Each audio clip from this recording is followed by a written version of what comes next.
Super Mario. We all know him, most of us love him, he's everywhere. Video games, books, merch. Heck, I've got a Super Mario 3D World Cup. See? And then there's cartoons and movies.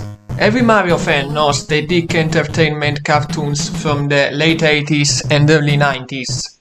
Some might know the Japanese VHS tapes, some collections of shorts, some interactive stories.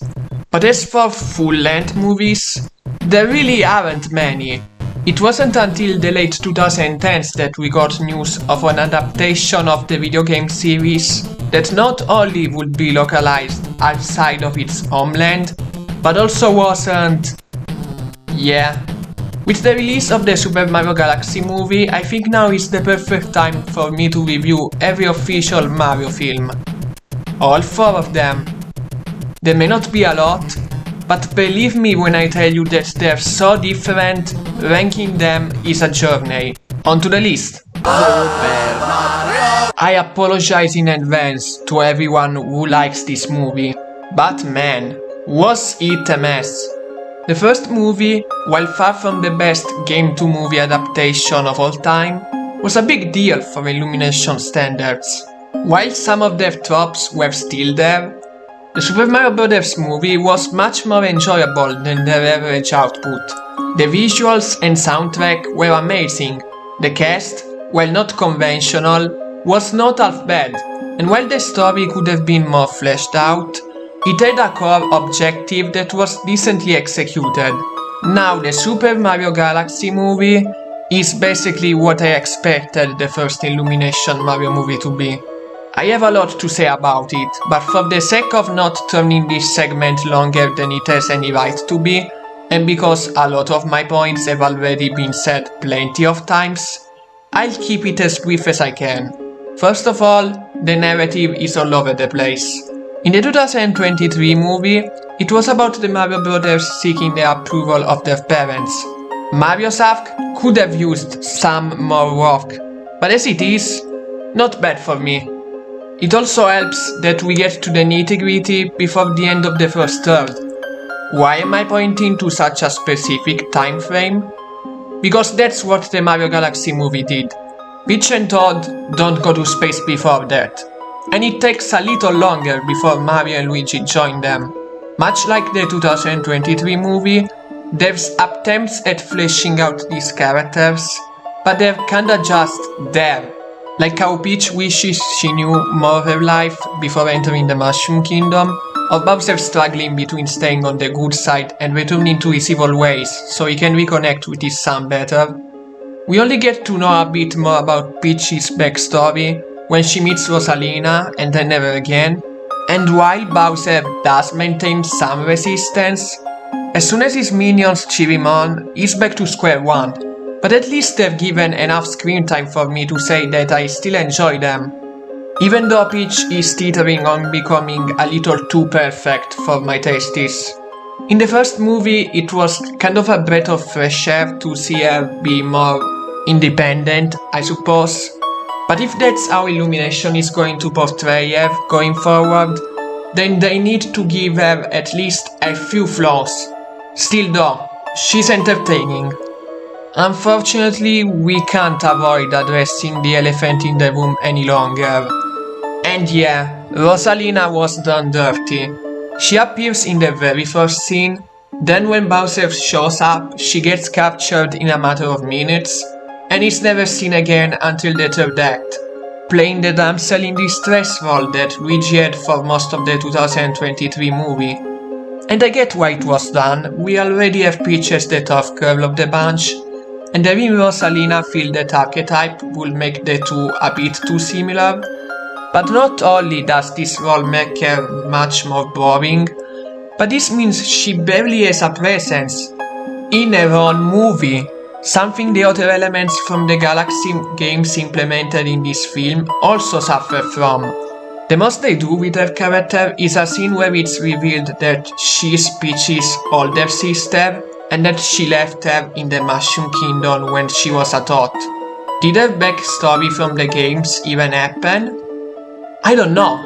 There's more attention given to the bosses from Super Mario Bros. 2 and locations from Odyssey, if anything. One could make the argument that I should look at the movie from the lens of a direct sequel to the first movie, and in that case, it's fine. But I can't really do that when this is the Super Mario Galaxy movie. You know, you don't go to a library to buy music albums. The references as a whole are fine, but I think the movie could have gone without the characters from other franchises. While the Rob cameo was cute, and the Pikmin and Mr. Game & Watch are just there, it does bother me that the Star Fox characters are given more screen time than Rosalina. Yes, the movie is a space adventure, but you expect me to believe that the same studio that gave us Koopa General and Penguin King couldn't make an original character for this occasion? Yoshi was underused, most of the new power-ups are underused, and that one scene I think many of us believe to be a backstory turned out to be a big nothing burger. Great presentation, but it can't save the film. It pains me to say it, but even as a fan of the Mario series, I don't expect to rewatch this movie much, let alone enjoy it, for years to come, and I'd much rather stick with the one Illumination made 3 years prior. The last thing I want to bring up is the way devoted fans respond to criticism. I'll keep this brief because, come on you guys, people are allowed to share their opinions on what they like or don't like. And while there's definitely absurd critics, rule of thumb, if the reason why you don't like things is that they look worse than AI, you've lost me. But aside from those exceptions, people aren't out of their mind for expecting a proper story from these movies.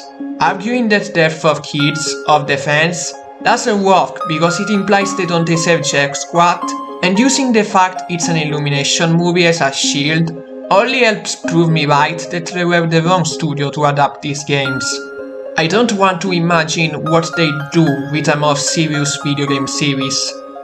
At the same time, do not, under any circumstance, use this video or any other video as proof that this movie or any of the following movies I'll talk about are objectively bad or good.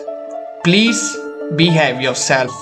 Do you kiss your mother with that mouth? The live-action Mario movie is infamous on the internet, and by infamous, I mean really infamous. Browse the web for long enough, and you'll see a bunch of critics, as well as Mario fans, ripping it apart, calling it one of the worst movies ever made, and I bought that narrative for most of my life.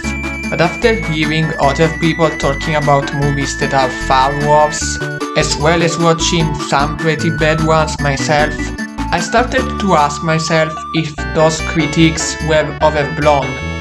And now that I had a chance to see it, I did not hate it. It's not good, but hey, I've seen worse adaptations. Yeah, I don't have much to say. It's a pretty average and generic action fantasy movie that happens to have Mario characters in it, and its narrative is boringly competent, so the only things to note are how the characters were depicted. Mario looks fine, but every other character is unrecognizable. For example, Luigi looks and acts like a teenager or young adult, clashing with Mario's more mature outlook on life. He doesn't even have a mustache. I'm okay with them having completely different attitudes, but when they look this different, it's almost like Mario is treated more like Luigi's uncle rather than his older brother. Then there's the obvious dated CGI that brought us these wonderful hyper-realistic portrayals of Yoshi and whatever these things are. I like Dennis Hopper's performance as President Koopa, and I dig the dimension is him being much more cynical, dangerous and bleak than the Mario Brothers plays, but otherwise, it's a pretty forgettable movie. Far from the worst I've seen though. Did you know there was a Mario OVA made around the time of Lost Levels? Released in 1986, Nintendo collaborated with Ori Planning Production, Horipro, and Nippon Television Series to create the mission to rescue Princess Peach, what is perhaps the first movie based on a video game, and it shows. Long story short, after a mishap during Mario's high score grinding the previous night, Mario and Luigi get pestered by a dog at their shop, causing them to enter the Mushroom Kingdom, and after being lectured by an old man to get 3 power-ups, they embark on a quest to find them and save the day. I used to enjoy it as a kid, but the more I revisit and think about it, the more its problems become apparent to me, though some of them can be excused by it being made when the Mario series was still new. Mario acts like how you'd expect, but meanwhile Luigi is obsessed with money. Like, when it comes to his motivations for, well, anything, 8 times out of 10, it has to do with getting as many coins as he can, resembling Wario more than the cowardly brother we know him as today. And what about the female trolls we see throughout the runtime? Now, it's easy to brush this off as creative liberties, since, again, new IP. What I can't dismiss as easily is the way certain plot points are handled. Let's start with the fact that, like the Mario movies made by Illumination, the great mission to rescue Princess Peach, which I'll call the Mario OVA from now on, has a paper-thin story. Say whatever you want about the 2023 movie, but at least it had some moments where you could tell the writers tried to further develop its characters. The Mario OVA, on the other hand, I don't know if there's even a single attempt at making them go through an arc. The biggest issue with the plot of the Mario OVA is that there aren't enough moments where the Mario Brothers' journey comes to a halt, and any conflict they have to face is resolved pretty quickly. I mean, there's the scene where Luigi is tricked by 2 Goombas into eating a couple of mushrooms that toy with his emotions, and while Mario is trying to cancel its effects, he's caught by a parrot supermother who mistakes him for one of her children. But from that point on, sure, there's conflicts, but again, they're resolved as soon as they come up. The part where they get ambushed by a legion of piranha plants and eventually Lakitu, a beanstalk grows under Mario, allow him to steal his cloud. What if the two are tricked, by the same Goombas no less, to enter a gold mine, getting imprisoned by the brown mushrooms and unintentionally bothering the Hammer brother? No worries, Luigi dug the floor and found a way to escape. What if these incidents challenged their personalities in some way? What if the emotion mushrooms and flower-filled incident taught the brothers to be more skeptical towards the Goombas? What if trespassing a mine taught Luigi to get a little less greedy? And this brings me to another problem. There's some abilities the characters have, or elements established early on, that are severely underused, like Luigi's aforementioned digging and mining skills, which outside of this one moment are only used to show his main character trait, or Bowser's ability to transform into anything he or the people around him desire. They're shown in one scene where Peach tries to outsmart him, and that's it. They're never brought up again.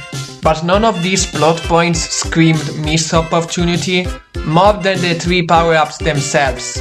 What do you mean the Mushroom, Fire Flower and Invincibility Star are only used in the final battle and 2 working montages? It sounds crazy given how these are treated like legendary items, but that's really all the screen time it amounts to. Dead serious. They're given as much attention as the Mario Ramen. And it's not like the current movie is devoid of scenes when they could have had their time to shine.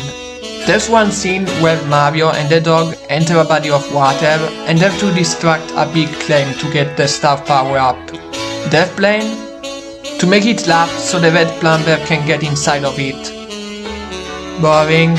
Wouldn't it have been more satisfying if they used the fire flower instead? Or what about the mushroom that turns him into a giant? It would have given them more purpose. Yeah, that's not how it works in the games, but that's not the case with the Basividal Scyther. You can't kill them with the flower in the games, and yet they die when they're hit with a fireball here. Oh right, the dog! This character exists! It's not like it doesn't do anything, it's the reason why the plot even begins, but for the most part, it's just kinda there. The Mario brothers are the one doing all the dirty work. By the end of it, it's revealed to be a prince from a 6 out of 10 anime that has nothing to do with the Mario series.